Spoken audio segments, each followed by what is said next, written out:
তো ভাইয়া বললো যে তোমাকে ব্যাচেলার টিম থেকে ফোন করবে। তো ফার্স্ট ফোনটা আমাকে করছে পলাশ, মানে কাবিলা। ওকে, ফোন করছে, ভাই আমি পায়েল ভাই আসসালামু আলাইকুম, আমি পলাশ। ভাই ভাই কী অবস্থা? কারণ তখন ব্যাচেলার পয়েন্ট পুরা তুঙ্গে। তুঙ্গে। তো পলাশ পরে বললো ভাই কালকে আমি ভাই একটু দেখা করতে চাইছে, আপনি আসতে পারবেন কিনা? আমি অবশ্যই আসবো। কোন ক্যারেক্টার জন্য? জাকির ক্যারেক্টার জন্য। তো কথা হতে বলে ভাই বললো ঠিক আছে, আপনার ভালো লাগছে, আপনি চুল টুলি এই করতে হবে এই, আর আপনার মাত্র 3টা সিন।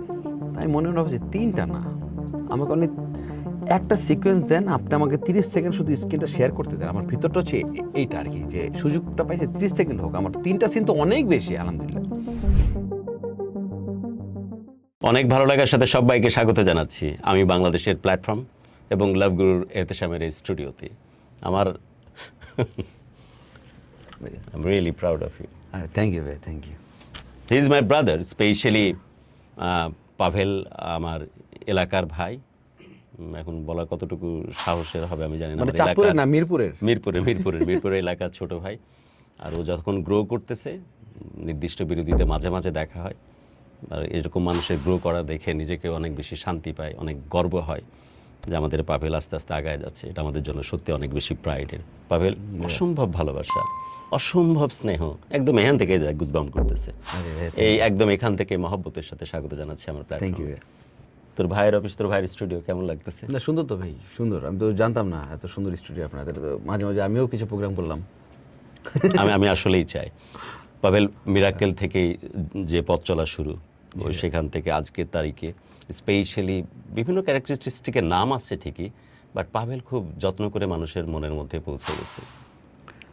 জি ভাই, এটা মানে আলহামদুলিল্লাহ, এটা আমার কাছে মনে হয় যে এটা ইটস এ ব্লেসিং। আর মা বাবার দোয়া, আর যারা ভাই ব্রাদার, আমি তো অডিয়েন্স বলি না, যারা ভাই ব্রাদার তাদের ভালোবাসা, আর কিছুই না। মানে মানে আমি আজকের পাভেল হওয়ার পিছনে মিরাক্কেলটাই সম্পূর্ণ, মানে কি বলবো, মানে মিরাক্কেলই সব।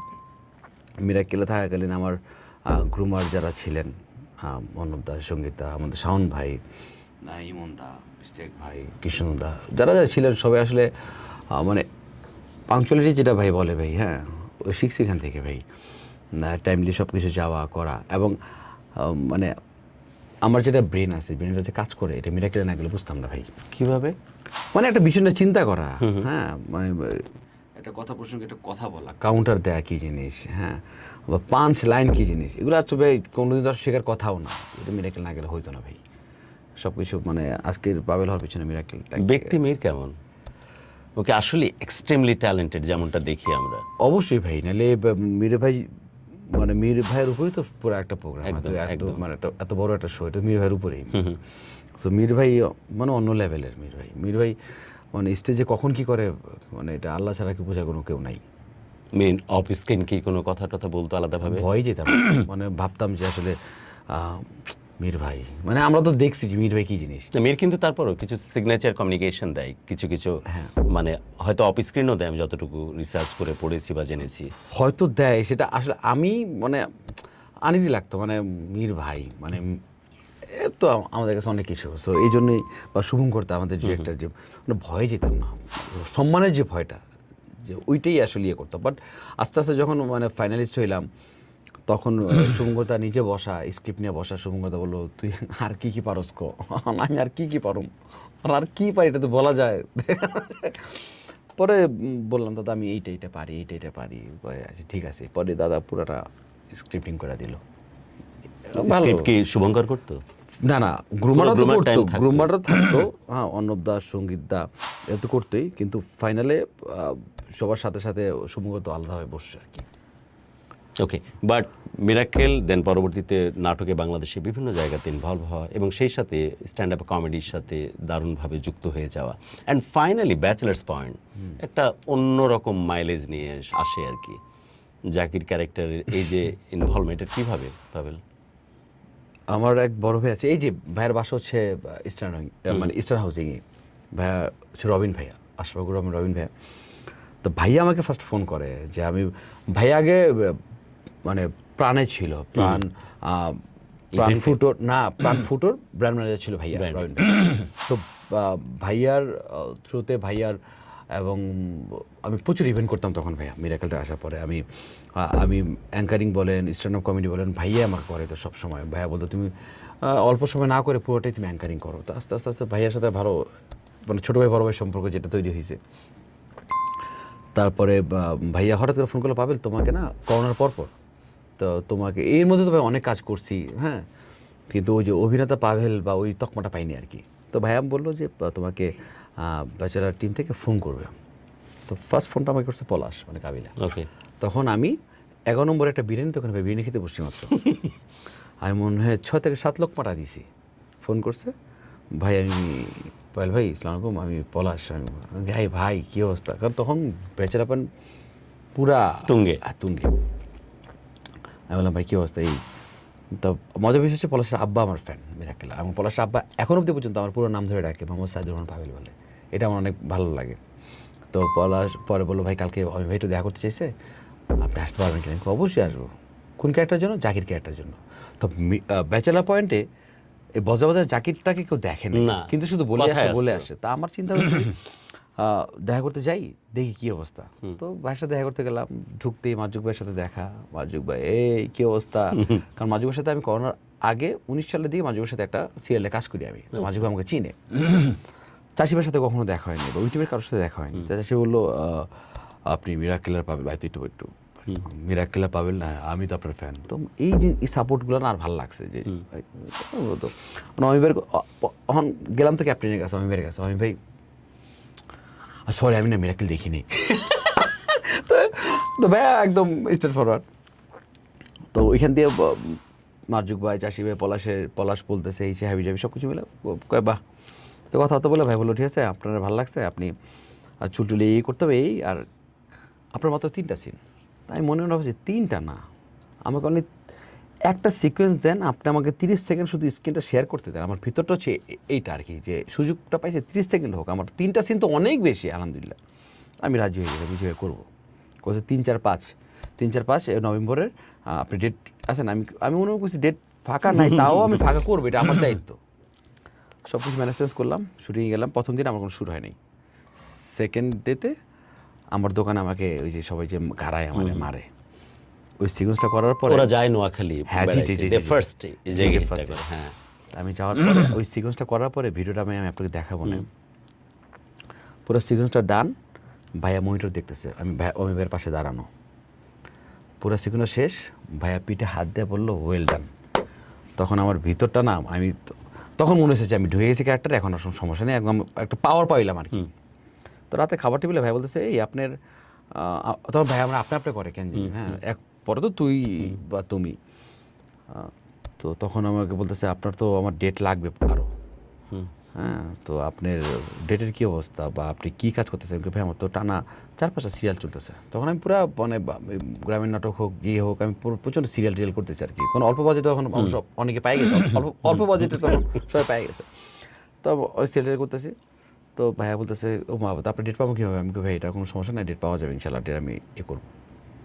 তারপরে ভাইয়া আমাকে লতা অডিও, তারপরে এই যে ফিমেলের আনোয়ার একটা যাচ্ছে, কিডনি, তারপরে হোটেল রিল্যাক্সেস জু, জাকির হোসেন নেইমার, তারপর তো এই যে চলতেছে আলহামদুলিল্লাহ। তারপরে তো এই যে আসলে এরপরে তো অভিনেতা পাবেল হইলাম আর কি। আর আপনি আমাকে ডাকলেন আপনার সাথে।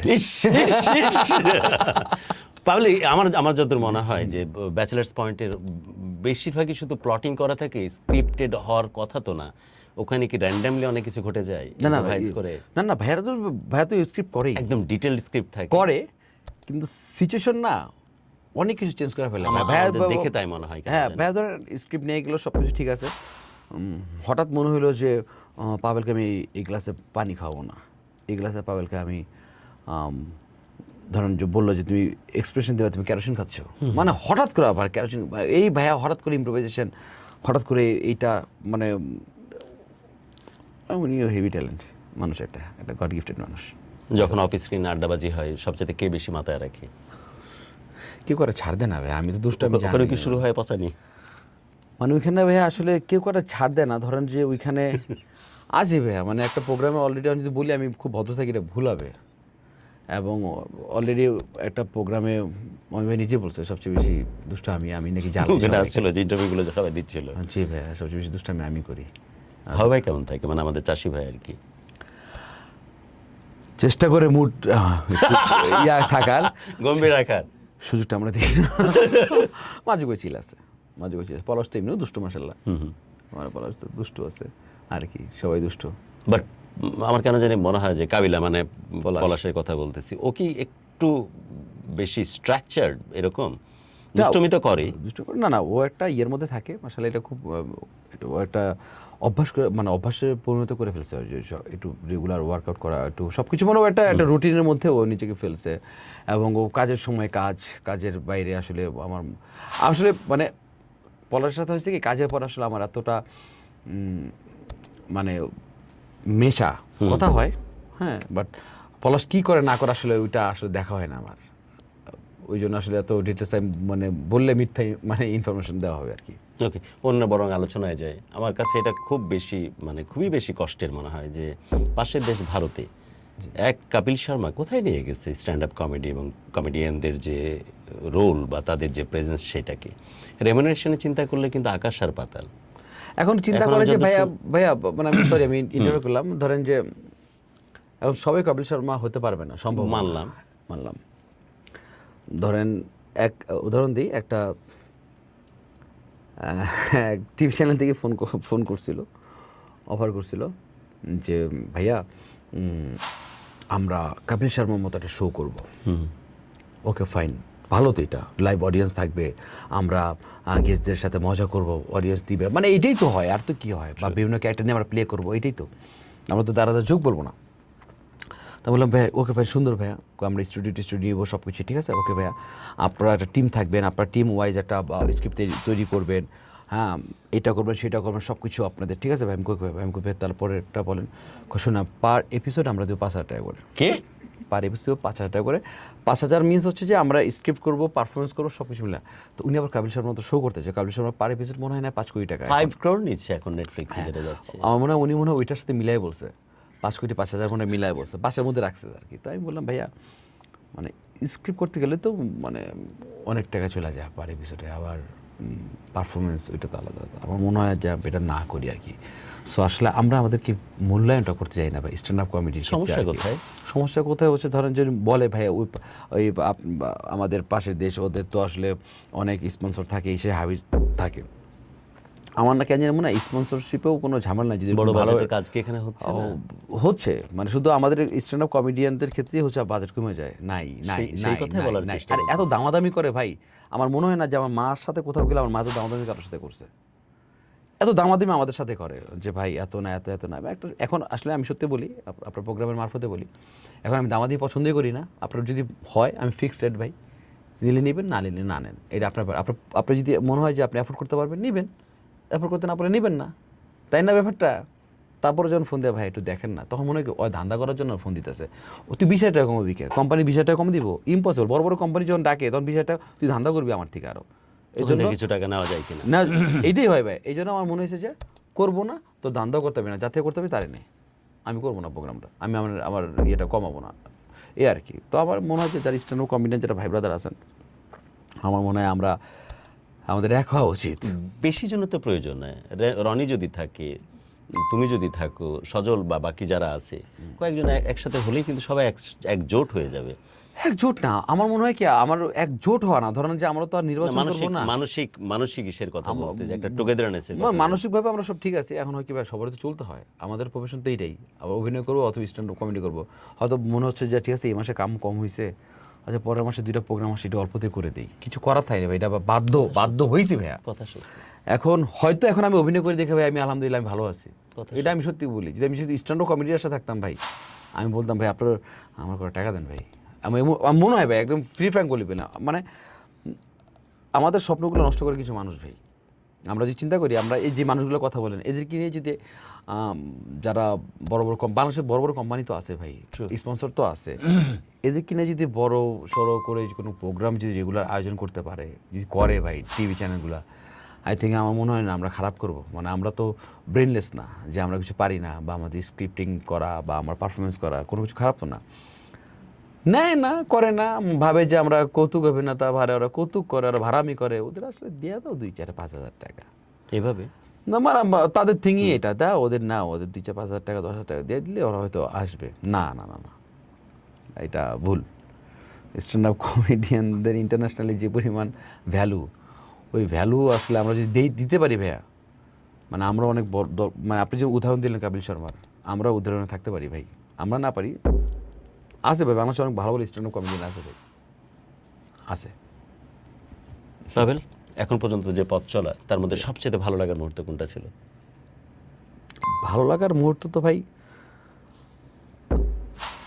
মিরাকেল থেকে আসার পর থেকে, যখন আমার বাবা, মানে আব্বা তখন নাই, আল্লাহ বিষ্ণু করুক, তো আব্বা যখন ছিল তখন আব্বা বলতো যে আরে আমার ছেলে মিরাকেলের পাবেল।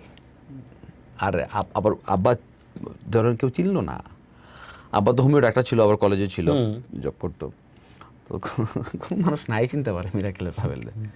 এই আপনি মিরাকেল দেখেন না, না কথা হচ্ছে তার ছেলেকে চিনবে না কেন? চিনতেই হবে। হ্যাঁ, মিরাকেল এত বড় একটা প্রোগ্রাম, তার ছেলেকে চিনবে না কেন? তো ওইটা ছিল আমার ভালো লাগার মুহূর্ত। লজ্জা পড়ে যেতাম, পরে বুঝছি যে আপনার এটা অনেক ইয়া লাগতো, মানে প্রাউড ফিল করতো।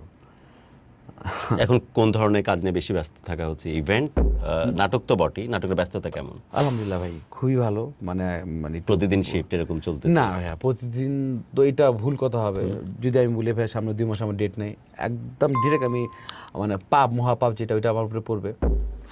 বাট আমি চেষ্টা করি, চাইলে, হ্যাঁ এটা সত্যি, যদি আমি অনেক অগোছালো কাজ করি, অনেক যদি আমি যদি ধরেন যে আমি চিন্তা করি যে কিছু টাকার জন্য কাজ করব, তাহলে আমি অনেক দিনই কাজ করতে পারি।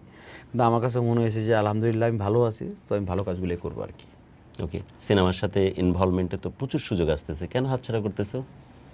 আমার মনে হচ্ছে ভাই সাঁতারটা একটু কম জানি, তো যেহেতু সাঁতারটা কম জানি, সাঁতারটা কম জানি, তো সমুদ্রে ঝাঁপ দিলে ভালোভাবে সাঁতারটা আমি আমার যেন আবার ডুবতে না হয়। কেন এত ভাবনা আসতেছে যে অমি ভাইয়ের সাথে প্রজেক্ট শুরু করার আগে সে তো বলছিল মাত্র 3টে সিন, আর তুমি তো প্ল্যান করছিলে যে 30 সেকেন্ড আমি সুযোগ পাইলে হবে বা 10 সেকেন্ড পাইলে হবে। হ্যাঁ হ্যাঁ, এভাবেই তো ঘটবে সিনেমাতেও। দেখি না, I know you already offered for অনেকগুলো আপকামিং প্রজেক্টগুলো, কি কি ছিল সবগুলোতেই ছিল মোটামুটি। কথা হয়েছিল, বাট আমার সময় ছিল না, এবং আমার মনে হয়েছে যে আমি না করি, আমি হয়তো এই জায়গাটার জন্য অ্যাপ্রোপ্রিয়েট না। সো আমার মনে হয়েছে আমি আরও একটু ভালো করে শিখি, নিজেকে তৈরি করি, তারপরে আমি করবো। যেহেতু আর্টিস্ট ভাই, আমি সিনেমা করবো, ওটিটি করবো, নাটক করবো, সবই করবো, বিজ্ঞাপন করবো, সবই করবো। ওকে, আপনারা আছেন আমাদের সাথে আমি বাংলাদেশের প্ল্যাটফর্মে, আর আমি সত্যি অসম্ভব রকমের প্রাউড এবং অসম্ভব রকমের উচ্ছ্বসিত উইথ হিজ প্রেজেন্স। আমার সাথে আছে পাভেল। বারবারই যখন কথা বলতেছি আমার ব্রেন অন্যদিকে আসলে সুইচ করতেছে, এমন একটা ছেলেকে দেখতেছি যে আমার এলাকার ছোট ভাই, যে আমাদের সবাইকে ছাড়িয়ে চলে গেছে। ইনফ্যাক্ট না, আপনি মনে হয় বলতেছেন মারা গেছি। সম্মানের জায়গাতে সবাইকে ছাড়িয়ে গেছে। ইনফ্যাক্ট এটাই সত্য। ও যে যেমন আঙ্কেলের কথা বলতেছিল না, আমরা মনে হচ্ছে যে ওই মোড়ের সামনে যে আড্ডাটা দেয়, আঙ্কেল হয়তো হেঁটে যাচ্ছে, নামাজ থেকে ফিরতেছে, এরকম একটা দৃশ্য মনে হচ্ছে চোখের সামনে ঘুরতেছিল। ও কথা বলতেছিল, আমি কিন্তু ভেতরে ট্রাভেল করতেছিলাম ওই সব মুহূর্ত দিয়ে। তো হয় এটাই যে বাবারা যেমন চায় যে সন্তানরা তাদেরকে হারিয়ে দেয়, অনেক উপরে উঠুক, অনেক বিখ্যাত কিছু হয়ে যাক, বড় ভাইরাও কিন্তু এরকম চায়।